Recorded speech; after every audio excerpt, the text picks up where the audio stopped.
So then in,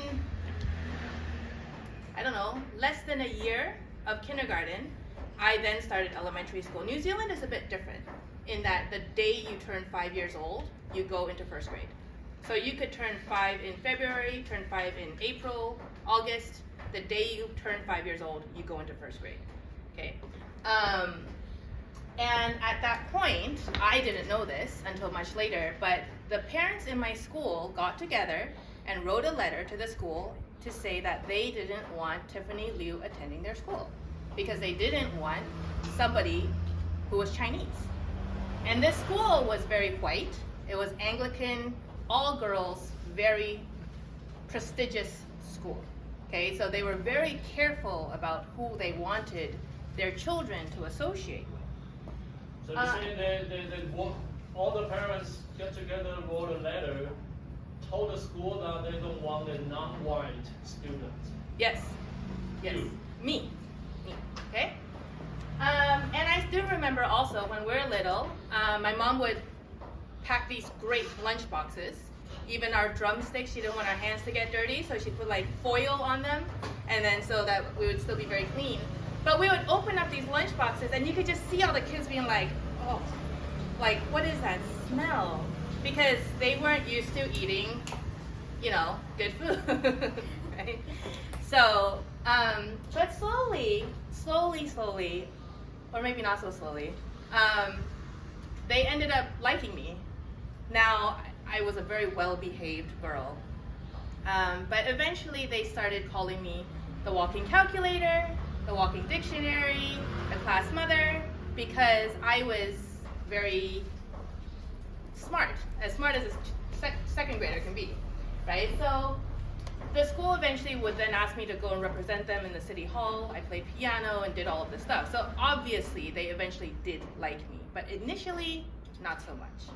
Now,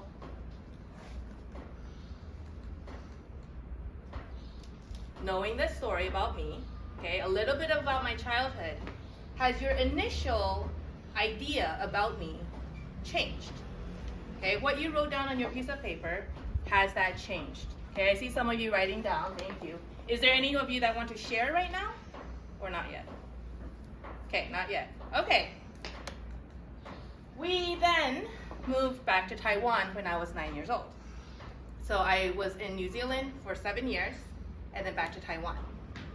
Now, in Taiwan, I attended Morrison Christian Academy, in Chinese is 马里逊美国学校.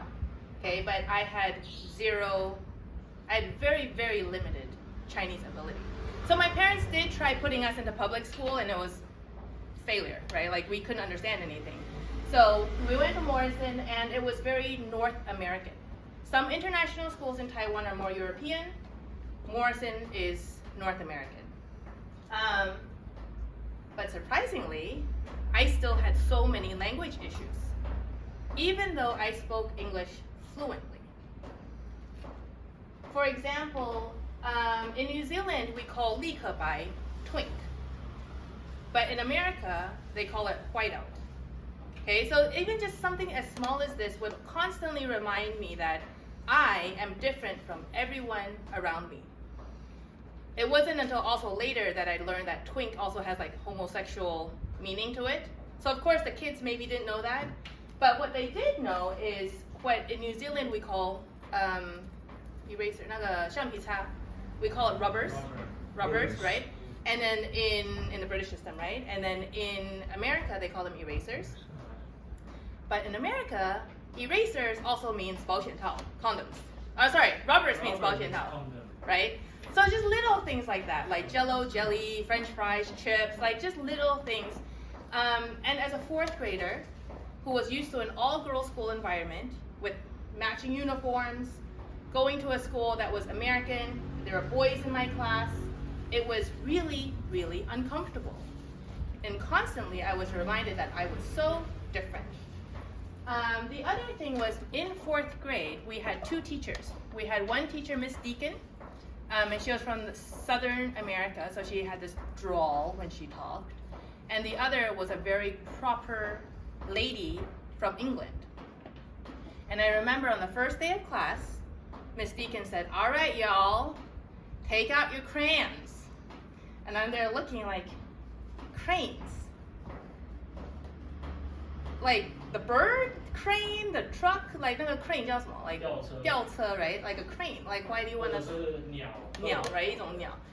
And then I looked around and all the kids were bringing out, and I'm like, oh, you want us to bring out our crayons, like Labi, right? So then I was just like, okay, so this is gonna be interesting.